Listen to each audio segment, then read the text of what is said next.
Hello बच्चों, अब देखो हम कुछ और डायमेंशनल फार्मूले यहाँ पर करते हैं, सम डायमेंशनल फार्मूले। ठीक है, हमने पिछले वाले वीडियो में कुछ डायमेंशनल फार्मूले किए थे, अभी कुछ और करते हैं हम यहाँ पर। ठीक है, इनकी आपकी प्रैक्टिस होना बहुत ज़रूरी है, फार्मूले आपको याद होने चाहिए।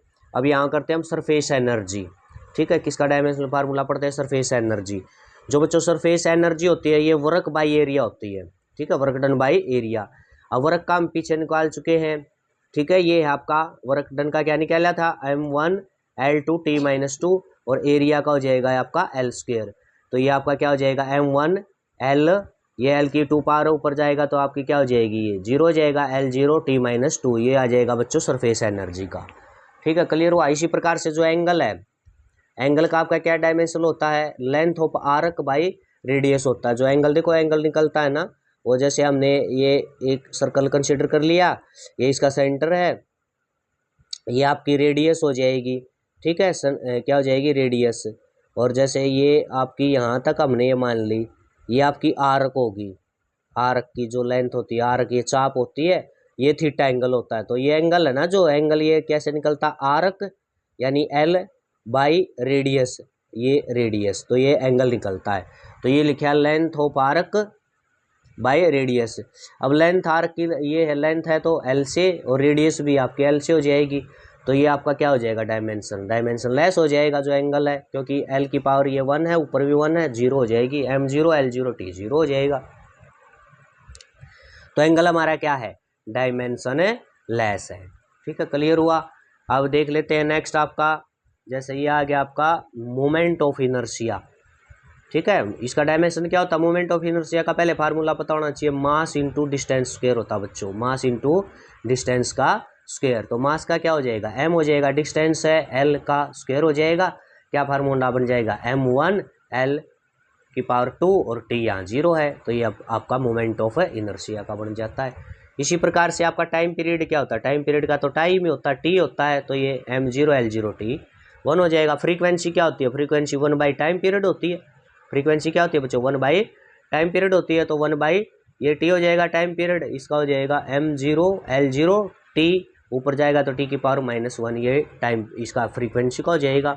ठीक है, एक टर्म आती है बच्चों आपकी वेलोसिटी ग्रेडियंट। तो वेलोसिटी ग्रेडियंट है, इसका क्या हो जाएगा? वेलोसिटी बाई डिस्टेंस होती है, वेलोसिटी ग्रेडियंट होता है आपका वेलोसिटी बाई डिस्टेंस। तो वेलोसिटी का क्या है? वेलोसिटी आपकी l t-1 होता है, डिस्टेंस का हो जाएगा बच्चों l। तो ये m0, l की 1 पावर ऊपर है, 1 नीचे है, तो l की भी 0 हो जाएगी, t-1, ये वेलोसिटी ग्रेडियंट का हो गया। ठीक है, इसी प्रकार से और देख लेते हैं। एक आता है बच्चों आपका प्रेशर ग्रेडियंट। ये क्या होता है? प्रेशर बाई डिस्टेंस होती है। तो प्रेशर का ये है बच्चों, पीछे हमने निकाला है m1 l-1 t-2, डिस्टेंस का हो जाएगा l।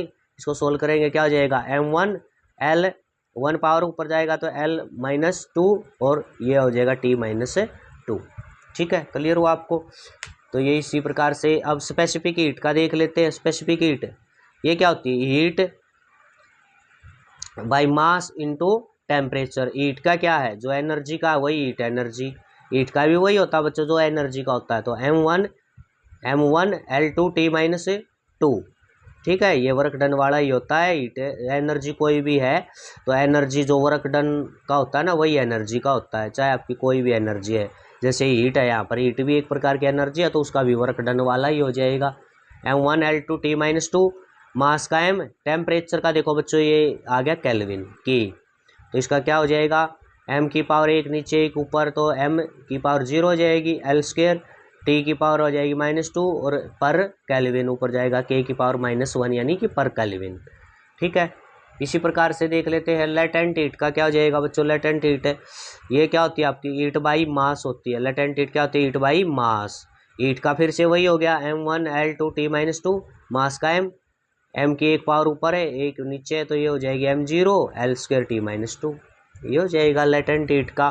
फिर एक टर्म आपकी आती है प्लैंक्स कांस्टेंट। क्या आता है? Planck's constant. प्लैंक्स कांस्टेंट का होता है? Planck's constant energy by frequency होता है।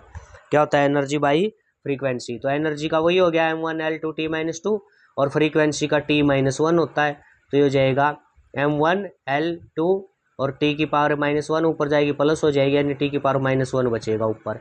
ठीक है, इसी प्रकार से एक और आता है आपका क्या था बच्चों, सोलर कांस्टेंट, सोलर कांस्टेंट। इसका क्या हो जाएगा, energy by area into time होता है, energy by area into time. तो ये हो जाएगा आपका एनर्जी का m1 L2T-2, जो वर्क डन वाला है वही हो जाएगा। एरिया का L स्क्वायर, टाइम का T हो जाएगा।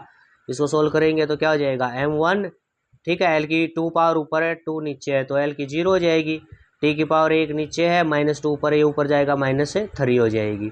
ठीक है, तो ये बच्चों आपके कुछ डायमेंशनल फार्मूले और हमने किए, कुछ पहले किए थे।